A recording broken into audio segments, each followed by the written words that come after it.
मंगलवार को जिस तरह सूरज की तपिश तेज और गर्म थी, ठीक वैसे ही बिठूर से भाजपा विधायक अभिजीत सिंह सांगा और आईपीएस अधिकारी अमोल मुरकुट के बीच हुई बहस से सचेडी का माहौल गर्मा गया। भाजपा विधायक से जब आईपीएस अधिकारी की बहस हुई तो विधायक ने साफ कहा कि यहां आपकी जरूरत नहीं है। क्षेत्र में पुलिस के प्रति जनता का अविश्वास बढ़ता जा रहा है। आईपीएस को यह बात सुननी नागवार गुजरी तो वह भी मौके से उठकर वापस चल दिए। आज नारे लगाने की तो आवश्यकता है, तो मैं इंडिया गठबंधन का पहले नारा लगवाऊंगी।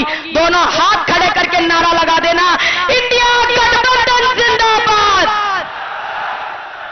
इंडिया गठबंधन जिंदाबाद,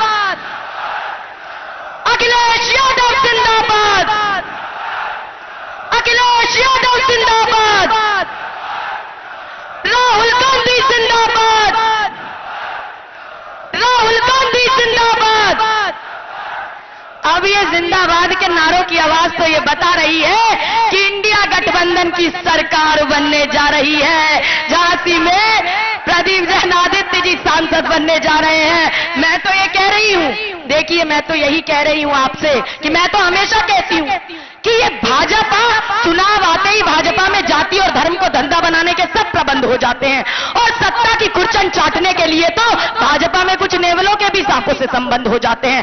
भाजपा रामवादी नहीं, रावणवादी है, कृष्णवादी नहीं, कंसवादी है। और मैं तो ये बताना चाहती हूं, इन्होंने भाजपा के ठगबंधन में संजय निषाद ने, अरे भगवान ने कहा था कि भगवान राम जी दशरथ के पुत्र नहीं है।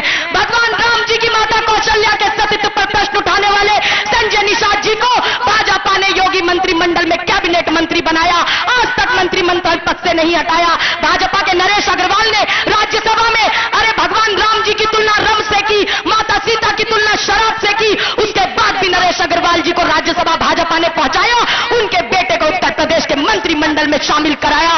और इसीलिए मैं यही कहती हूं, भाजपा ना रामवादी है, ना कृष्णवादी है, भाजपा ना धर्मवादी है, भाजपा तो केवल वोटवादी है, केवल नोटवादी है। और भाजपा का तो एक ही काम है, चंदा दो, चंदा लो और धंधा दो। भाजपा का केवल एक ही काम है। 20 सालों में 25 अक्टूबर 2003 को मेरी आदरणीय सोनिया गांधी जी से पहली मुलाकात हुई थी। 1 घंटा वार्तालाप हुआ। मैं उनके स्वभाव से, उनके चिंतन से, उनके नजरिए से, उनकी अडिगता से, उनकी सरलता से, उनके उद्देश्य की व्यापकता से, उनके प्रति प्रतिबद्धता से और विशेषकर उनकी धर्मनिरपेक्षता की विचारधारा से इतनी प्रभावित हुई कि उसी दिन से मैंने सोनिया जी के पक्ष में और कांग्रेस के समर्थन में बोलने का फैसला लिया है। उसके बाद कांग्रेस के कई केंद्रीय नेताओं ने मेरी दिल्ली के अंदर एक प्रेस वार्ता कराई और उसमें मुझे कांग्रेस के इतिहास और वर्तमान की सबसे कम उम्र की स्टार प्रचारक घोषित किया। स्टार प्रचारक के तौर पर हेलीकॉप्टर के माध्यम से, पद यात्राओं के माध्यम से मैंने जनता तक पहुंचने का काम किया और वर्तमान में आपकी बेटी लोधी साधना भारती कांग्रेस की सबसे कम उम्र की राष्ट्रीय प्रवक्ता भी है। आज साधना भारती बताने के लिए आई है। 2009 में भी मैं झांसी में आई थी जब प्रदीप जैन आदित्य जी अपना